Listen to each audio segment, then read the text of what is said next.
Ok, bom tarde. Estamos juntos nesta manhã.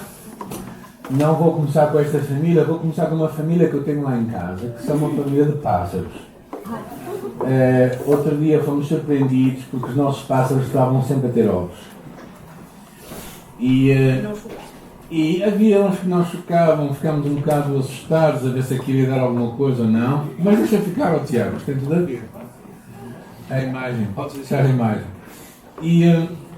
E foi interessante, quando eles começaram a nascer, já viram nascer pássaros, assim pequenos.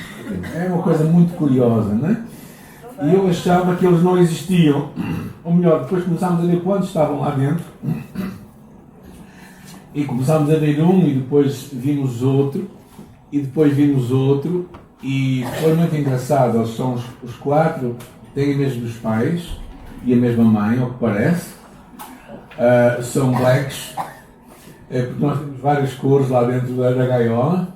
Acho que eles enamoraram-se um pelo outro, da mesma cor, e então os pássaros serem iguaizinhos aos pais. Mas foi curioso ver 2 semanas eles à janela, olhando cá para baixo, apreciando cá em baixo, vendo lá as alturas, não saltando para baixo, não era tempo. E nós pensámos, mas como é que eles se vão alimentar? Não sei se alguém já pensou sobre isso, não é? Se calhar vocês nunca pensaram, nunca tiveram pássaros em casa, então nunca pensaram nesse problema grande que nós temos ali, não é? E percebemos a mãe a cuidar deles, não é? A ir buscar, a trazer comida. Havia um deles que estava muito frágil e nós pensávamos que ele ia morrer, mas sobreviveu, está vivo. Agora, porquê é que eu estou a falar disto? Porque eles agora, 2, 3 semanas depois, já são quase autónomos. Se nós colocarmos comida lá dentro, eles já se safam. Já voam, já cuidam de si. E eu quero te encorajar esta manhã a tu pensares que tu és como um pássaro dentro daquele lugar à espera que o Pai te traga comida. O teu problema, o meu problema, é que nos emancipamos muito cedo demais. Achamos que conseguimos tomar a vida em nossas mãos. E por isso, às vezes, as crises que nós enfrentamos, nós não saímos muito bem sucedidos. E eu quero hoje falar sobre isso. Foi uma das passagens que eu fiz o meu devocional e Deus falou muito comigo, e como falou comigo, eu também creio que vai falar convosco nesta manhã.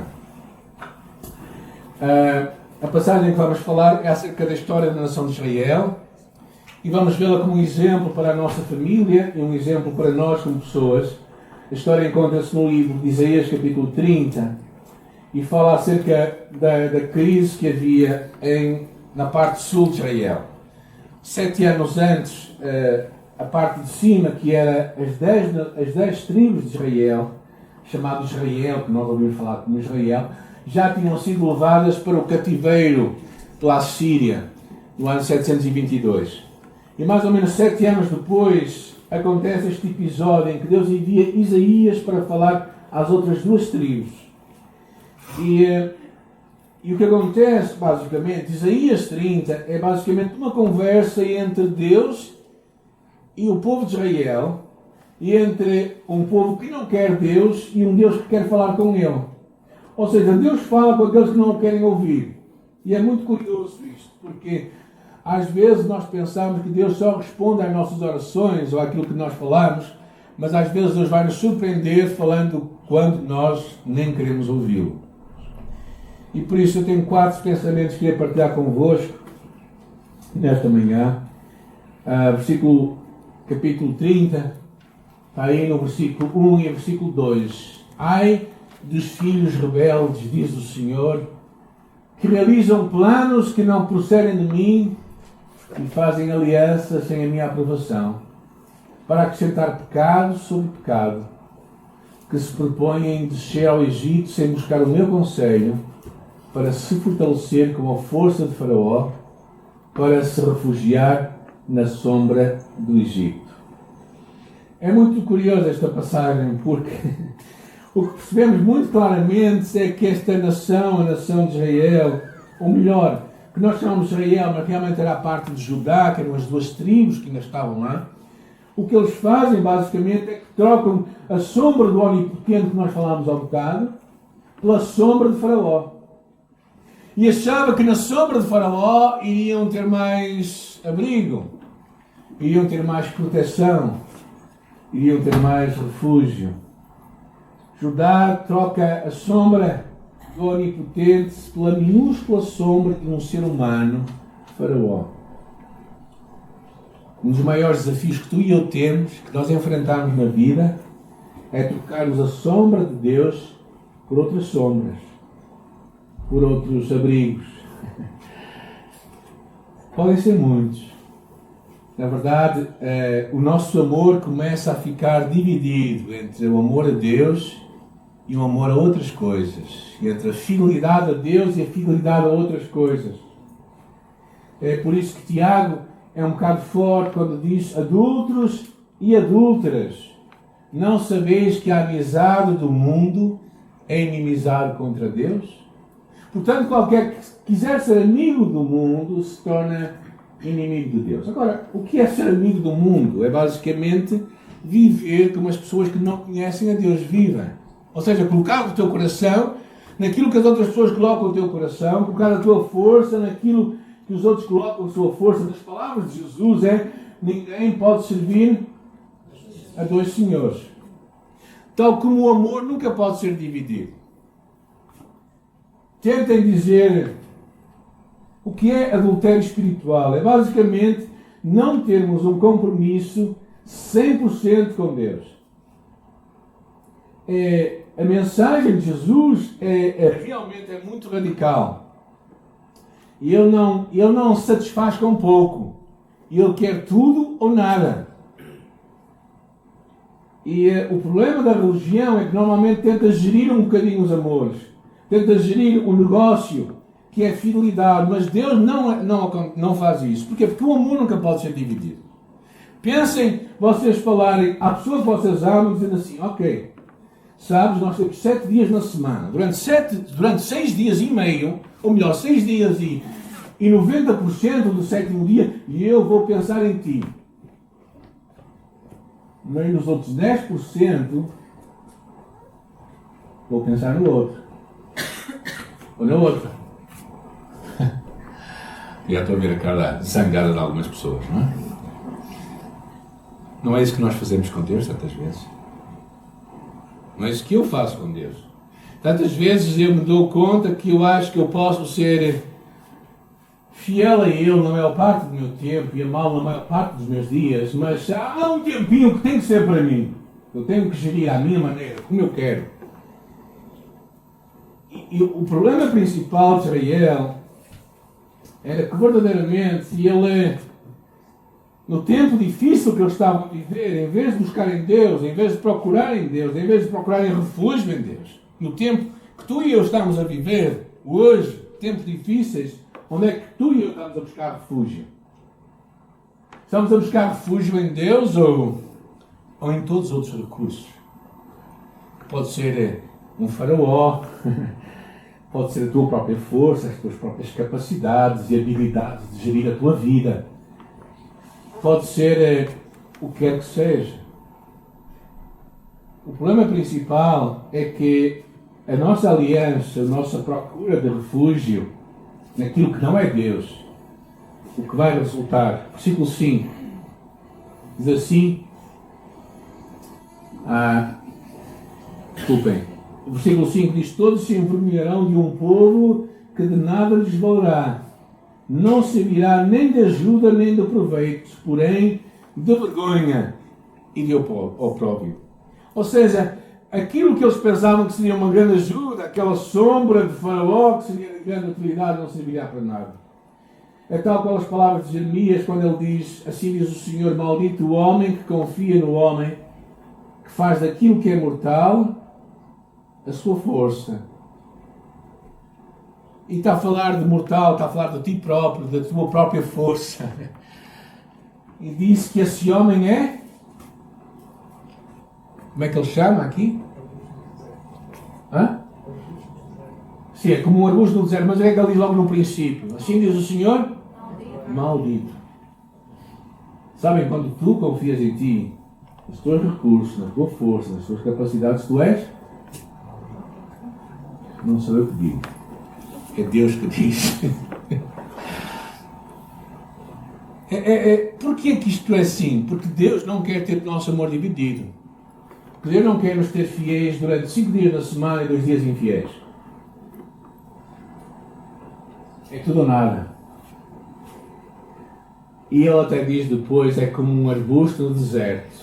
Não perceberá quando vier bem algum. Pelo contrário, morará nos lugares secos do deserto, em terra salgada e desabitada. Um dos meus maiores problemas pessoais é eu me querer desenrascar. Eu sou uma pessoa muito independente. Gosto pouco de depender dos outros. Sou bem mais capaz de dar ajuda do que receber ajuda. Não sei se alguém tem este problema. Mas sou sempre muito capaz de prestar auxílio a alguém, mas quando alguém diz que se eu quero ajuda, eu digo logo, à partida que não preciso. Obrigado. E sabe o que é que isto é? É uma forma colorida de orgulho e de autossuficiência que alguns de nós têm. Eu tenho. É curioso que Deus, quando fala isto, ele diz uma coisa curiosa. Ele diz para estar, o versículo 8 diz assim, vai, pois escreve numa tabuinha perante ele, escreve num livro, para que fique registado para os dias vindouros, para sempre, perpetuamente. Ou seja, deixa isto registado, o que está a acontecer, para que os outros vejam o que foi acontecer. Por isso, o primeiro grande pensamento que eu acho tão interessante para nós conseguirmos encontrar a saída da crise em que tantas vezes nós estamos, é nós conseguirmos buscar força e apoio no lugar certo. E o único lugar certo não é as asas de Faraó, não é as asas da nossa autossuficiência, é as asas de Deus. É isso que Deus estava a querer falar. O segundo pensamento que ele fala aqui, que eu acho muito interessante, no versículo 9, é a chamada para nós queremos ouvir Deus. Isaías é um bocado amargo, não é? Alguém me disse, se calhar a mensagem vai ser um pouco amarga para o dia das mães, não é? Espero que não seja assim no final, está bem? Mas ele diz assim, pois este é um povo rebelde, filhos mentirosos, filhos que não querem ouvir a lei do Senhor, que dizem aos videntes, chega de visões, e aos profetas, não profetizeis para nós o que é correto. Dizem-nos coisas boas, profetizai-nos ilusões, desviai-vos do caminho, apartai-vos da vereda, afastai-vos de nós, o Santo de Israel. Os profetas fiéis eram acusados nessa altura de serem um pouco pessimistas, de não terem uma palavra que era muito encorajadora. Ou seja, eles eram chamados à atenção de que a pregação que ouviam então não era a pregação que eles queriam ouvir. E então, basicamente, o que vemos aqui é que o que eles estão a perguntar é que se eles não têm outra mensagem melhor. Se aqueles que pregavam muito duramente não podiam pregar melhores coisas, ilusões até, diz aqui, não é? O apóstolo Paulo também diz que nos últimos tempos virão tempos assim, que as pessoas não suportarão a sã doutrina, mas querem ouvir doutores segundo os seus próprios desejos. E vão desviar os ouvidos da verdade, voltando às fábulas. Mas tu, se és sóbrio, sofre as aflições, faz a obra do evangelista. Muitos hoje não querem ouvir Deus, só querem ouvir coisas agradáveis aos seus próprios ouvidos. Muita gente só quer, às vezes, sair da igreja e dizer assim, o culto hoje foi uma bênção, e eu fui mesmo edificado. Mas quando, às vezes, Deus vai de acordo, vai de encontro a uma área de dificuldade na nossa vida, bem, a coisa foi um bocado dura, parece que ele só estava a falar para mim. Não é? Como se tu fosses tão importante que a pessoa que está cá à frente só falasse para ti. Imagina isto. Não é? Pensa assim. Não é? Para perceberes uma coisa, que Deus, quando fala contigo, é porque Ele te ama. É porque Ele verdadeiramente quer falar contigo. E o que nós fazemos é uma coisa que eu chamo o Evangelho, que eu meto entre parênteses, segundo os santos evangélicos. E o que é isto? Basicamente é nós tentamos filtrarmos aquilo que nós ouvimos. Ou seja, quando ouvimos uma mensagem que diz assim, ok, ama o teu próximo, nós dizemos, fixe, ok, certo, está escrito. Ora pelos teus inimigos. Não gosto disso. Segunda, e poderíamos fazer um enlace de coisas. Amai a vossa esposa como Cristo amou a igreja. As mulheres, sim. Os homens, mais moderadamente. Ou seja, o que nós começamos a fazer, basicamente, é começamos a relativizar, a selecionar. Orai uns pelos outros, concordo. Não vos junteis a um jogo desigual, não concordo. Isso era para aquele tempo, não é para os dias de hoje. Tinha tantas coisas que podíamos fazer, não é? Orai pelos vossos líderes, ok. Sujeitai-vos a eles, não muito ok. Está na Bíblia. E o que nós vamos fazendo, basicamente, é um recorte da Bíblia. Nós vamos recortando a Bíblia e daqui a pouco ficamos com uma coisa que não é Bíblia, é simplesmente o nosso Evangelho. Que não é Evangelho, porque não são as boas novas. As boas novas é Cristo e o poder de Deus para mudar a nossa vida. O que eu me apercebo tantas vezes é que nós fazemos uma seleção da Bíblia. Nós vamos lendo a Bíblia e o que aquele povo queria basicamente era isto. Quer dizer, que os profetas que tu chamas de Deus, os videntes, nos deem as visões que nós queremos ter, que tragam uma palavra boa para nós, que nos ajude. Mas se vem com mais notícias, se vem com alguma repreensão, se vem dizer uma coisa que nós não queremos ouvir, é melhor que eles mudarem a linguagem. Eu acho que isto é claramente o grande desafio que nós temos nos dias de hoje também.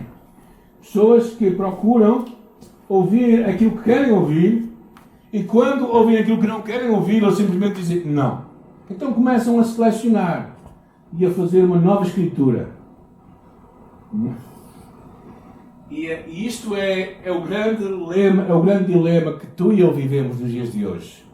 É uma necessidade que nós temos de ou abraçarmos o que a Bíblia é, ou deixarmos de. Porquê? Porque, vamos ser honestos, se nós todos fôssemos fazer isto aqui na Bíblia, com quantos versículos nós ficaríamos? Não é? Certamente, não é? E a questão é, quando tu retiras algo que está aqui e que tu dizes que não é de Deus, como é que tu aceitas que outra coisa é de Deus? Qual é a tua autoridade? Como é que tu sabes? Quem és tu para dizeres que uma coisa é de Deus e outra coisa não é? E o problema principal, naquela altura, o problema principal nos dias de hoje, é que muita gente não quer ouvir Deus. Quer simplesmente ouvir os seus próprios pensamentos aprovados. É curioso que o resultado daquela atitude, diz ele, pelo que assim diz o Santo de Israel, visto que rejeitais esta palavra e confiais na opressão e na perversidade, e vos apegaste a elas, esta maldade vos será como uma brecha de um muro alto, que antes de cair forma uma barriga, cuja queda será de repente. E ele o quebrará como se quebra o vaso do oleiro. Ou seja, o que ele diz é que quando pessoas que pensam assim, que querem assim, vão ser como um muro que vai começar a criar um rasgo e que vai mostrar como é que ele está. Está aqui um homem que trabalha com ferro, não é? Ele sabe muito bem, se a coisa não for bem feita, aquilo vai tudo cair. E o que acontece é que muita gente pensa que se ouvir o que ele quer ouvir, se pensar o que ele quer pensar, se selecionar os versículos certos, o seu muro não vai cair. Mas Isaías diz, não, o muro vai cair. Isso vai cair. Isso vai começar a formar uma barriga, vai começar a criar um espaço e aquilo vai tudo desmoronar. E por isso, para nós sairmos da crise em que tantas vezes nós estamos, nós não temos que ouvir os nossos pensamentos, nós temos que ouvir os pensamentos de Deus e os sonhos e os projetos de Deus para nós e a vontade de Deus para nós, e temos que acreditar que ela vai se cumprir e vai ser o melhor de Deus para nós. Sabem, e meus filhos que nunca souberam isto, mas vou-lhes agora contar. Eu antes de namorar, eu pensava muito antes de namorar. Eu criava paixonites agudas, não é? E pronto, eu era um rapaz que me ia apaixonando, mas eu antes de pensar em namorar, eu pensava muito bem naquilo, não é? Tentava fazer o filme todo, não é?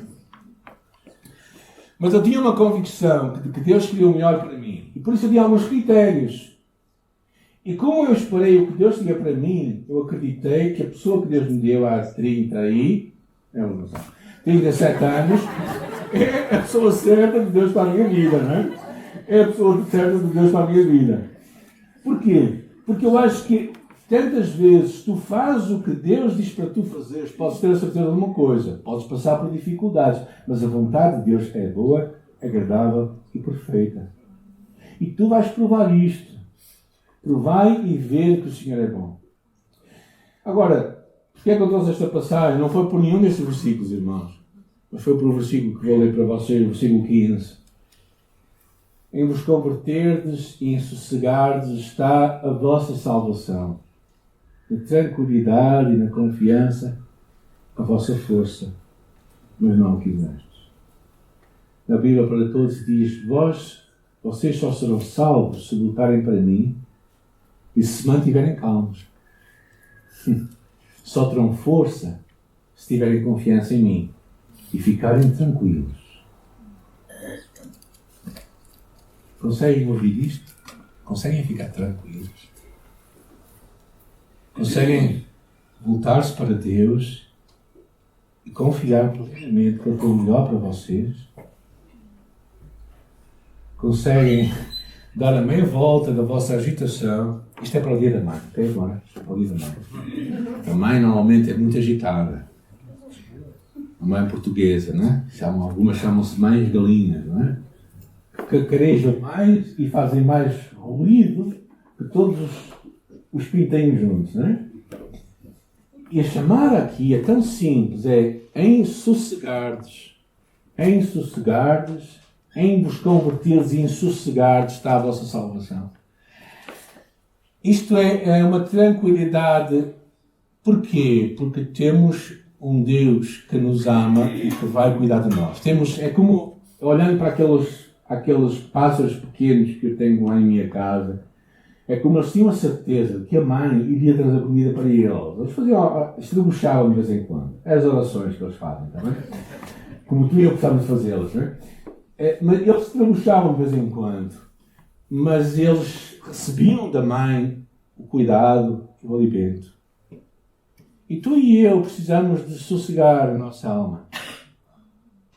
Precisamos de... Neste mundo que às vezes é tão confuso, pensamos que o poder está no Putin, ou está na NATO, ou está na Comunidade Europeia, ou está nos Estados Unidos. Mas o poder está em Deus. E tu podes sossegar em Deus. É interessante que ele faz, em vos converterdes e em sossegardes está a vossa salvação. Na tranquilidade. Alguns brasileiros gostam muito de usar a expressão, né? Particularmente o Ramon usava muito tranquilo. Acho muito interessante, né? Tranquilidade e na confiança está a vossa força. Não é ir para fazer musculação no ginásio. Não é nos apetecharmos com todos os nossos recursos. Claro, isto não está a dizer que tu não fazes nada na vida. Não é isso que está a ensinar. Um dos princípios básicos da fé é perceber o que é a responsabilidade de Deus, o que é a nossa responsabilidade, o que é a responsabilidade dos outros. Esta é uma das bases do Ministério de Liberdade em Cristo, que eu acredito também de bases da fé. Por exemplo, se tu estás sem trabalhar, não adianta ficares a orar em casa somente. Não adianta ficar. Se Deus manda um emprego do céu, bem, do céu é capaz de ir alguma coisa, menos um emprego. Ou seja, tens que fazer alguma coisa. Mas tu podes fazer de várias formas. Podes fazer baseado na tua confiança em Deus, acreditando que Deus te vai orientar e vai dirigir os teus passos. Ou podes fazer na base da tua própria força, da tua capacidade, e da tua necessidade, e da tua inquietude da tua alma. E o que basicamente Isaías está a querer dizer é: vocês estão aí, estão a ver que as coisas estão a ir de mal a pior, não é? Então vocês O que é que vocês estão a fazer? Vocês estão a estar debaixo da sombra do Faraó. Mas não é que vocês devem estar. É debaixo da sombra do Altíssimo. Vocês o que é que estão a fazer? Vocês estão a pedir uma mensagem que eu não tenho para vocês. Uma mensagem boa. Não. O que eu tenho a dizer é algumas correções que vocês têm que mudar. E finalmente ele diz assim, olha, o que tu precisas fazer não é ficar aí aflito, a correr de um lado para o outro. Mas é aprenderes a sossegares a tua alma. Ficares tranquilo.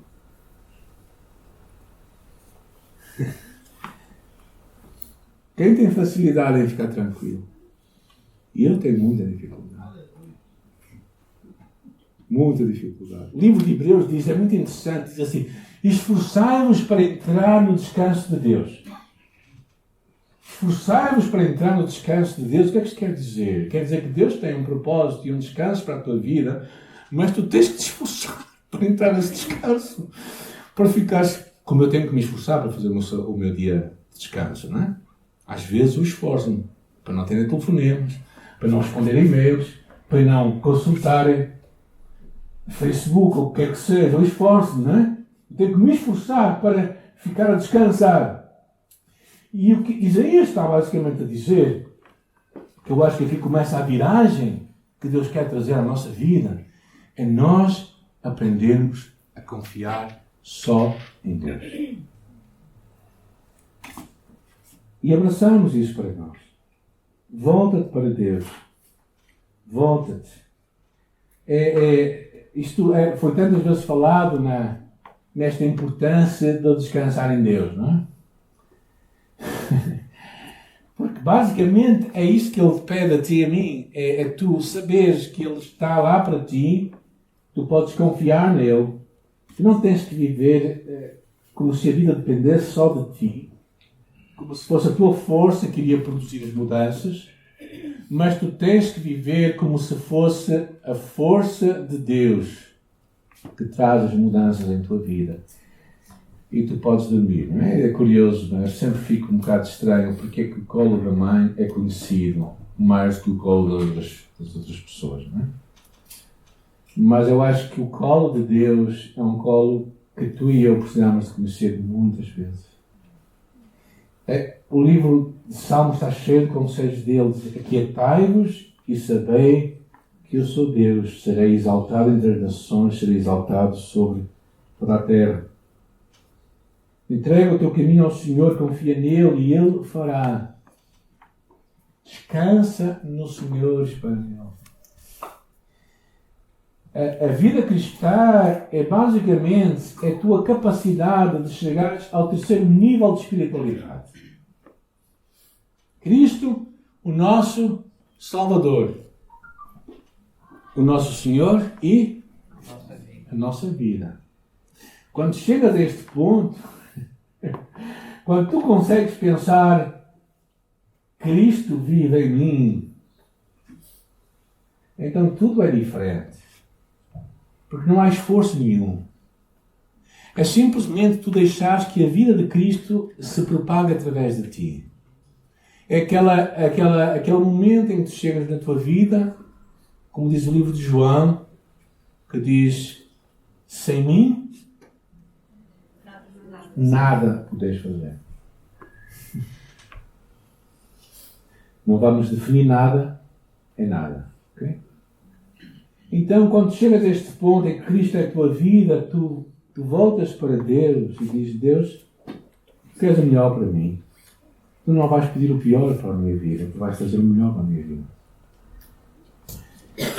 Isto tem a ver com decisões que estás a fazer agora, se calhar, com inquietações no teu coração, saber se vais ou não vais avançar aquele relacionamento. Tu pensas assim, mas o que é que tu... E tu pensas, se Cristo está em mim, então Ele vai querer o melhor para mim. Não arrisques pegar na vida nas tuas mãos. Não vai ser bom. E a última ideia que eu quero passar para vocês é o que ele diz logo a seguir, não é? Uma chamada, no versículo 18 diz, por isso o Senhor espera para ter misericórdia de vós e se detém para se compadecer de vós, porque o Senhor é Deus de justiça, bem-aventurados os que nele esperam. Esperar em Deus significa esta capacidade de saber que Deus, quem Deus é, que vem ao nosso encontro. E nós vamos ao encontro dele.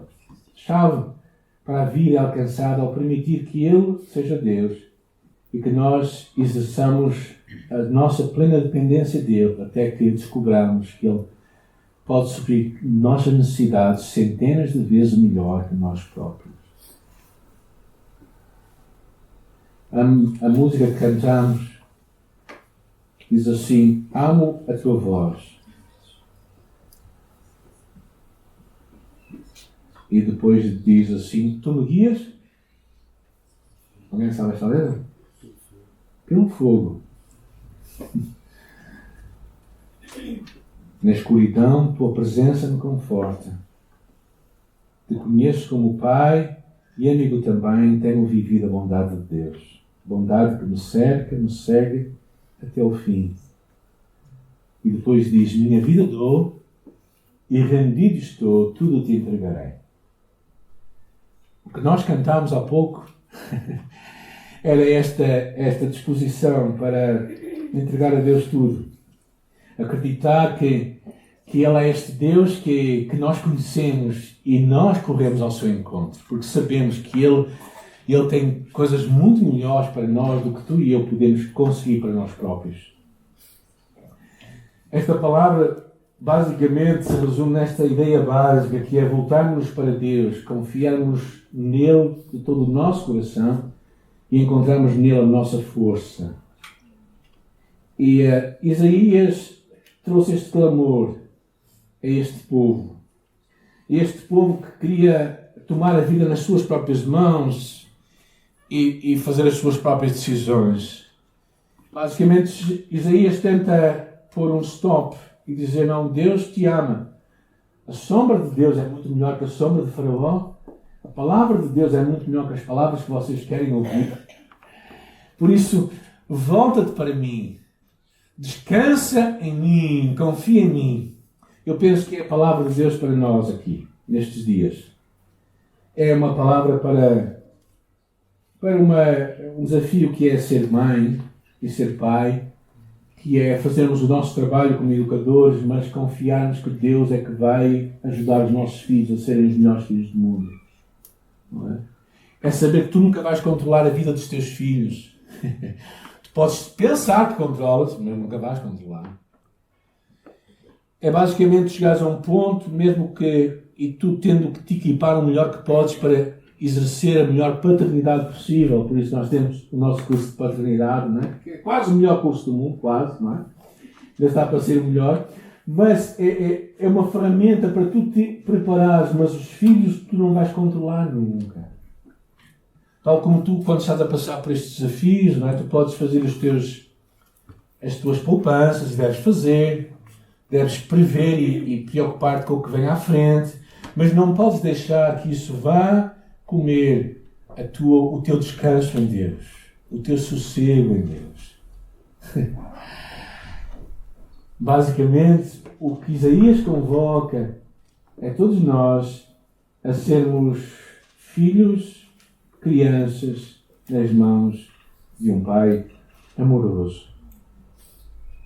E é este Pai que olha para nós do céu e que nos diz assim: bem, porquê que estás tão agitado, rapaz? O que é que se passa contigo? Eu não estou aqui? Onde é que pensas que eu fui? Eu estou a ver-te. Conheço o que está na tua cabeça. Já sei o que estás a pensar para amanhã. Mas sabes, o segredo para tu viveres uma vida descansada é tu aprenderes a descansar em mim. Confiares em mim. E esperares que eu vou mostrar-te os meus planos a cada dia.